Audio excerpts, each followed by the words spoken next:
Hello students. आज अपन ray optics and optical instrument का लेक्चर नंबर 1 स्टार्ट करेंगे। ये लेक्चर कम्प्लीटली एनसीईआरटी बेस्ड होने वाला है और बिकॉज ये पहला लेक्चर है तो इसमें कंप्लीट बेसिक्स को अपन देखेंगे रे ऑप्टिक्स के। रे ऑप्टिक्स के बेसिक्स क्या क्या होते हैं, तो इसमें सबसे पहले अपन देखेंगे परावर्तन क्या होता है। परावर्तन मतलब क्या होता है कि जब किसी एक माध्यम से लाइट जाती है और टकरा कर वापस उसी माध्यम में वापस आ जाती है तो उसे अपन क्या कहते हैं, परावर्तन कहते हैं। परावर्तन के लिए जो फोकस दूरी होती है वो क्या होती है, r-r/2 सेक थीटा। लेकिन जैसे अपन देखते हैं कि f बराबर क्या होता है, r/2। f बराबर क्या होता है, r/2। क्यों? क्योंकि जब अपन स्टडी करते हैं तो अपन देखते हैं कि अपनी जो रे होती है वो कैसी होती है, पैरा एक्सियल रे होती है। मतलब अपनी रेज मुख्य अक्ष के समांतर तो होती हैं, साथ में ही मुख्य अक्ष के बिल्कुल करीब होती है, मुख्य अक्ष के बहुत पास होती है। या फिर देखा जाए तो अपन जो दर्पण लेते हैं या फिर अपन जो लेंस लेंगे आगे चलकर, उसमें क्या होगा, अपने जो लेंस या दर्पण होंगे वो बहुत ही छोटे आकार के होंगे। कैसे होंगे, बहुत ही छोटे आकार के होंगे। तो उस पर जो भी किरण आपतित होगी या वो जो भी किरण आपतित होगी वो कैसी होगी, एक पैरा एक्सियल रे होगी। इसीलिए अपना जो फोकस होता है वो अपने वक्रता त्रिज्या का क्या होगा, आधा। f बराबर क्या होगा, r/2, या फिर यहाँ से r बराबर क्या आ सकता है, 2f। यहाँ पर अपन देख सकते हैं कि एक है अपना अवतल दर्पण और दूसरा कौन सा दर्पण है, उत्तल दर्पण। अवतल दर्पण में जब कोई किरण मुख्य अक्ष के समांतर आती है, ये अपनी मुख्य अक्ष होती है, ये अपनी क्या होती है, मुख्य अक्ष होती है जो है। तो जब अपने अवतल दर्पण में कोई किरण मुख्य अक्ष के समांतर आती है तो परावर्तन के पश्चात वो मुख्य फोकस से होकर गुजरती है। जब कोई किरण अवतल दर्पण में मुख्य अक्ष के समांतर आती है तो परावर्तन के पश्चात वे मुख्य फोकस से होकर गुजरती है। इसके विपरीत जब उत्तल दर्पण में कोई किरण मुख्य अक्ष के समांतर आती है, उत्तल दर्पण में कोई किरण मुख्य अक्ष के समांतर आती है तो वो परावर्तन के पश्चात मुख्य फोकस से होती हुई प्रतीत होती है। वो परावर्तन के पश्चात मुख्य फोकस से होती हुई प्रतीत होती है। इसका मतलब क्या होने वाला है कि अवतल दर्पण का मुख्य फोकस कैसा हो रहा है यहाँ पर, वास्तविक है, और उत्तल दर्पण का कैसा हो रहा है यहाँ पर, आभासी है। दूसरी बात देखें कि अपन चिन्ह परिपाटी की बात करते हैं। चिन्ह परिपाटी को देखते हैं अपन, तो अपन क्या देखते हैं चिन्ह परिपाटी में, जिस दिशा में लाइट जा रही है, जिस दिशा में लाइट आपतित हो रही है, जिस दिशा में लाइट आपतित होगी उस दिशा में आने वाली वस्तुओं को अपन क्या लेंगे, पॉजिटिव वस्तुएं।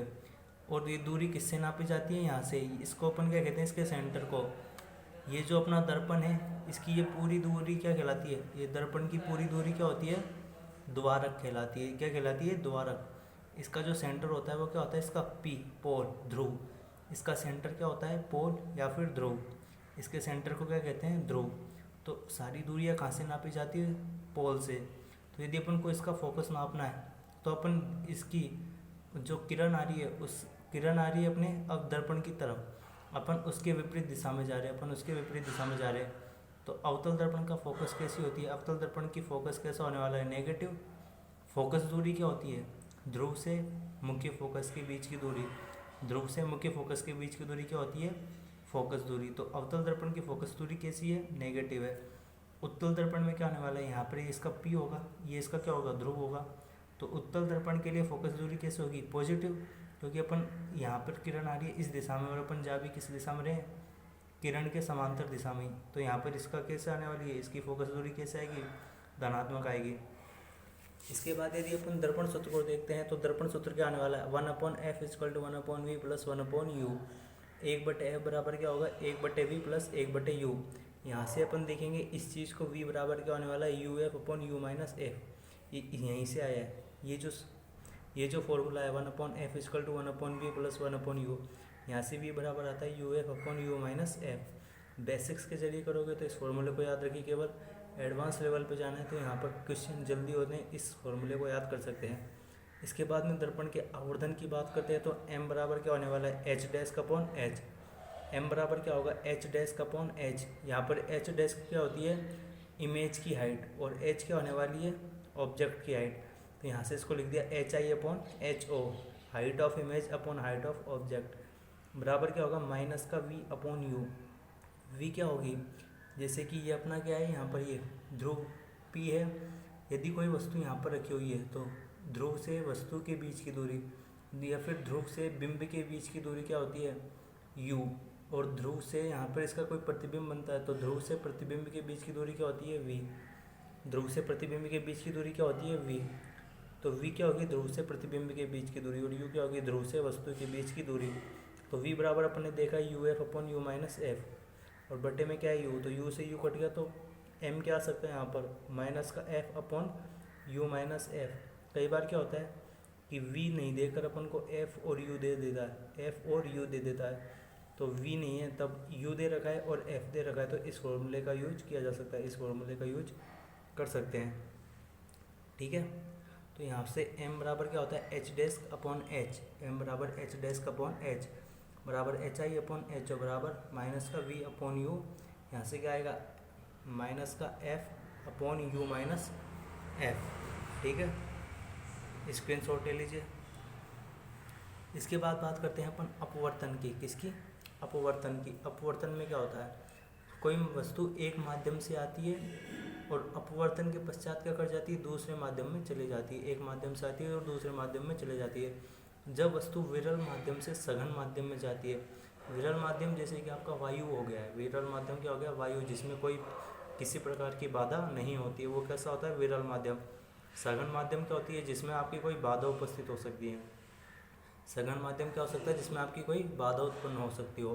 तो लाइट आएगी जैसे विरल माध्यम में से सघन माध्यम में, तो यहाँ से क्या होती है, ये जो लाइट आ रही है, आपतित किरण है, ये अभिलंब की ओर झुक जाती है। जैसे ही विरल माध्यम से सघन माध्यम में आती है तो आपतित किरण अभिलंब की ओर झुक जाती है। क्यों, क्योंकि यहाँ पे क्या करता है, सघन माध्यम में क्या होती है, बाधा उत्पन्न होती है। जैसे सघन माध्यम आपका जल हो सकता है, कांच हो सकता है, कुछ भी हो सकता है।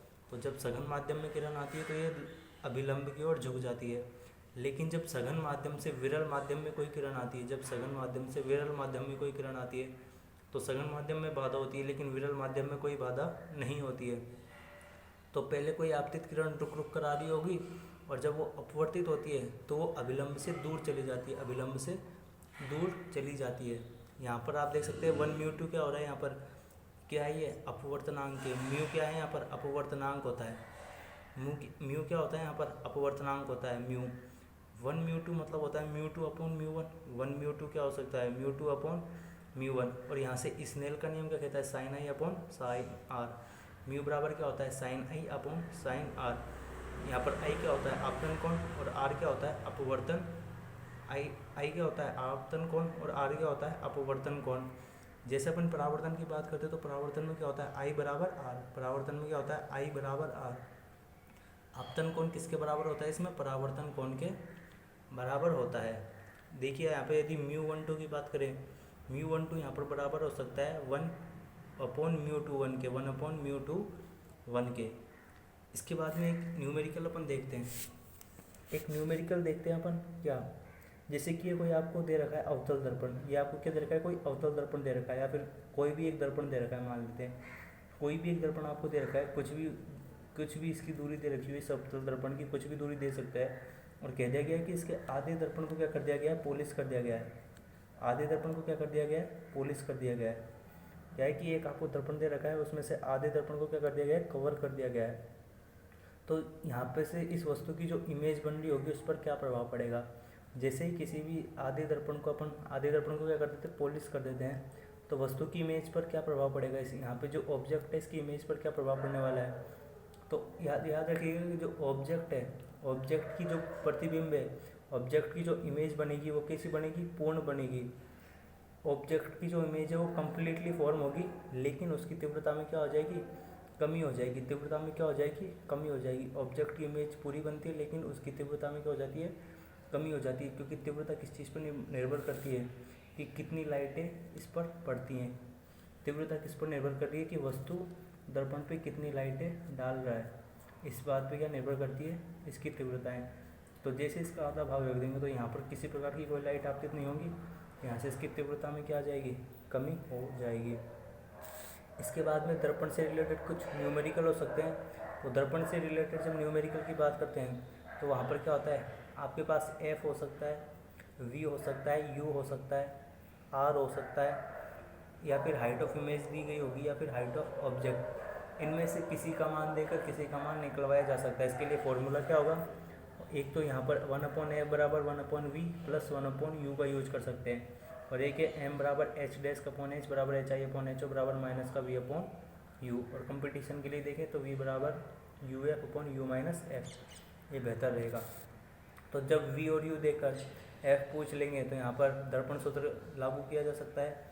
hi, ho और u दे दी जाए, हाइट ऑफ इमेज दे दी जाए, हाइट ऑफ इमेज दे दे, हाइट ऑफ ऑब्जेक्ट दे दे और u दे दे, और v निकालना हो तो यहाँ से आप किसका फॉर्मूला कर देंगे, hi/ho इक्वल टू माइनस का v/u, और यहाँ से v निकाल सकते हो।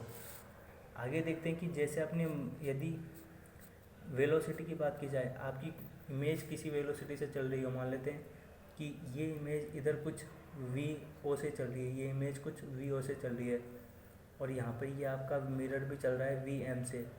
तो यहाँ पर जो आपकी इमेज की वेलोसिटी होगी वो कितनी होगी, तो याद रखिए कॉमन फॉर्मूला है वेलोसिटी ऑफ मिरर बराबर क्या होगा, velocity of object plus velocity of image बटे 2। वेलोसिटी ऑफ मिरर क्या होगी, vm बराबर क्या होता है, vo प्लस vi बटे 2। यहाँ पर vm क्या है, वेलोसिटी ऑफ मिरर दर्पण का वेग, vo क्या है, वस्तु का वेग, vi क्या है, प्रतिबिंब का वेग, बटे में क्या करना है 2। यदि मिरर स्थिर होगा तो vm 0, मिरर स्थिर है तो vm 0, तब vo बराबर क्या हो जाएगा, माइनस का vi, vo क्या हो जाएगा तब माइनस का vi। इसके अलावा एक याद रखिए कि वेग बराबर क्या होता है, विस्थापन बटे समय, वेग बराबर क्या होता है, विस्थापन बटे समय। तो विस्थापन देकर भी आपको क्या पूछा जा सकता है, विस्थापन देकर भी क्या पूछा जा सकता है यहाँ पर वेग, कि कोई दर्पण यहाँ से कितना विस्थापित हो चुका है, इतनी दूरी चल दी, उस समय उसका वेग क्या रहा होगा। तो यहाँ पर इस प्रकार के न्यूमेरिकल भी फॉर्म किए जा सकते हैं। तो एक बार फिर से देख लीजिए कि परावर्तन की अपन ने बात की, परावर्तन के लिए f बराबर क्या होता है, r/2। अपने सारी केसेस कैसे लगते हैं, पैरा एक्सियल, तो f बराबर r/2। अवतल दर्पण की फोकस दूरी कैसी होती है, धनात्मक या ऋणात्मक, अवतल दर्पण के लिए फोकस दूरी कैसी होगी, ऋणात्मक, और उत्तल दर्पण के लिए फोकस दूरी कैसी होती है, धनात्मक। याद रखिएगा खुद को, यहाँ पर ये जितने भी फॉर्मूले हैं इन सब में चिन्ह के साथ u और v और f का मान रखना है। चिन्ह के साथ में क्या रखना है, u का मान, v का मान, f का मान, h का मान, hi या फिर ho हो। तो चिन्ह परिपाटी के बारे में आप बेसिक जानते ही होंगे, ठीक है। इसके अलावा जैसे कि अपन ने आधी कवरिंग कर दी है तो प्रतिबिंब तो पूरा बनता है लेकिन तीव्रता उसकी कम हो जाती है। दर्पण में f, v, u, r, h, i, h, o इनमें से किसी का मान देकर किसी का मान भी निकलवाया जा सकता है। वेलोसिटी ऑफ मिरर की बात की जाएगी तो velocity of object plus velocity of image divide by 2 होता है। वेग बराबर विस्थापन बटे समय को भी लगाया जा सकता है। इसके अलावा अपवर्तन की बात करें तो सघन माध्यम से विरल माध्यम में जाता है या फिर विरल माध्यम से सघन माध्यम में। तो जब विरल से सघन में जाता है तो ये किरण कैसे हो जाती है, अभिलंब की ओर झुक जाती है, और जब सघन से विरल में जाता है तो अभिलंब से दूर भग जाती है। स्नेल का नियम क्या होता है, म्यू बराबर sin i upon sin r। तो बाकी बात अपन नेक्स्ट लेक्चर में करते हैं, तब तक के लिए धन्यवाद।